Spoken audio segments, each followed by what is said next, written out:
I also want to say something about isolation. Now, at the moment, I'm a very isolated individual, and so therefore it's made me think about isolation.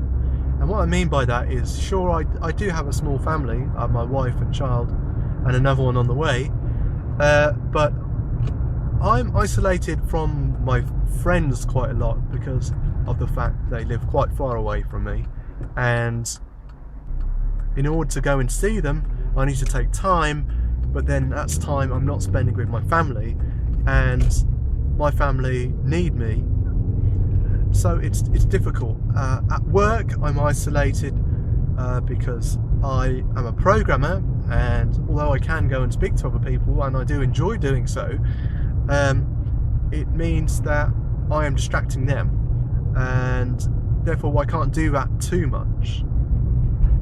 You can't program and talk to another person at the same time. At least I've never met anyone that can do that. So I'm leading a fairly isolated existence, and one of the problems with that is that I'm not lonely, but I need my friends, and I think it's a natural need. It's not as natural as, it's not as harsh emotion as say for example, if I didn't have a wife, then I'd be quite lonely. I didn't have a partner, then I'd be lonely. It's not as harsh as emotion as that, but it's still there, and I think it sort of derives from the fact that we didn't evolve to live in a sort of isolated modern way that we currently live. You know, when I go home, it's my own little flat, it's my own little box, and I'm isolated from other people there. So I don't think we're evolved to live this way. I think we're evolved to live and work in groups, and what that means is it's not just a psychological issue, it's also an issue of my family, because the main reason I can't just go off and do what I want is because my daughter, she's, you know, 1 coming on 2, and I can't just leave her. Now, if I was living in a community, then I'd be living with other families and they'd have their children, and you know, there would be a potential for me to go off and do something on my own and leave my daughter in the care of other trusted individuals within that community.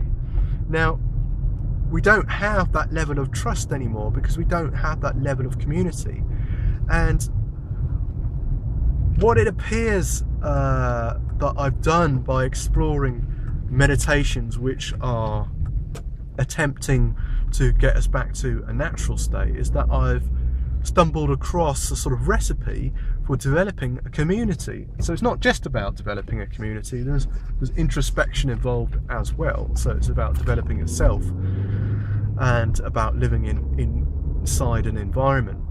But a lot of it is about developing a community, and the types of meditation that I've talked about so far, the physical conversation and the conversation food, both lend themselves to development of kinship and trust between individuals. Now, you can trust someone, then you can trust them with anything. And what this means is I therefore have a support network, and my family has a support network, and everything just works that much better, because at the end of the day, we need each other. Even in the society that we're living in now, where money is ruling everything, we still need each other. And the reason we need each other is because all the services that we pay for are still, at the end of the day, provided by people.